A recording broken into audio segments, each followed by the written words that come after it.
जम्मू कश्मीर में विधानसभा चुनाव होने वाले हैं। कश्मीर में 10 साल बाद विधानसभा चुनाव हो रहे हैं। इस बीच कश्मीर में बहुत कुछ बदल गया है। धारा 370 खत्म कर दी गई है। इस पर बहुत बवाल मचा और आज भी इस पर चर्चा हो रही है। विधानसभा चुनाव में धारा 370 एक अहम मुद्दा भी है, लेकिन बहुत कम लोग ये जानते हैं कि जब कश्मीर को स्पेशल स्टेटस दिया जा रहा था तो नेहरू देश से बाहर थे और सरदार पटेल कार्यवाहक पीएम की भूमिका निभा रहे थे। तब तक कश्मीर के एक हिस्से पर पाकिस्तान ने कब्जा कर लिया था। राजा ने भारत से मदद मांगी और भारतीय सेना कश्मीर में थी, लेकिन कश्मीर में भी भारत के लिए चुनौती कम नहीं थी, क्योंकि शेख अब्दुल्ला लगातार आजादी की मांग कर रहे थे और अब वो कश्मीर के लिए स्पेशल स्टेटस भी मांग करने लगे थे।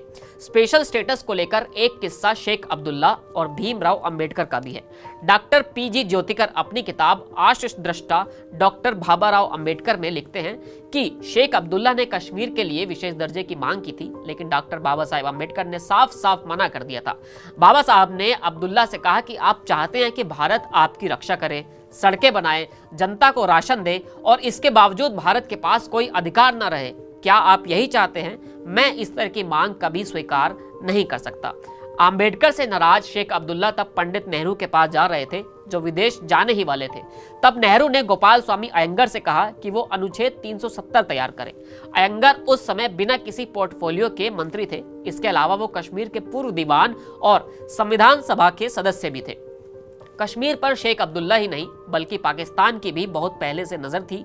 हुआ ये कि जूनागढ़ ने पाकिस्तान के साथ जाने का फैसला ले लिया। हालांकि पाकिस्तान ने 1 महीने तक इस अपील का कोई जवाब नहीं दिया। बंटवारे के बाद 13 सितंबर को पाकिस्तान ने एक टेलीग्राम भेजा और जूनागढ़ को पाकिस्तान के साथ मिलाने की घोषणा कर दी। काठियावाड़ सरकार और भारत सरकार के लिए यह भी एक बड़ा झटका ही था। असल में जिन्ना जूनागढ़ को एक प्यादे की तरह इस्तेमाल कर रहे थे। सारा तमाशा कश्मीर के लिए ही हो रहा था। जिन्ना को पता था कि भारत कहेगा कि जूनागढ़ के नवाब नहीं बल्कि वहां की जनता को फैसला लेने का अधिकार होना चाहिए। जब भारत ऐसा दावा करेगा तो जिन्ना यही फॉर्मूला कश्मीर के लिए भी अपनाएंगे और इस तरह से कश्मीर को पाकिस्तान में मिला लेंगे।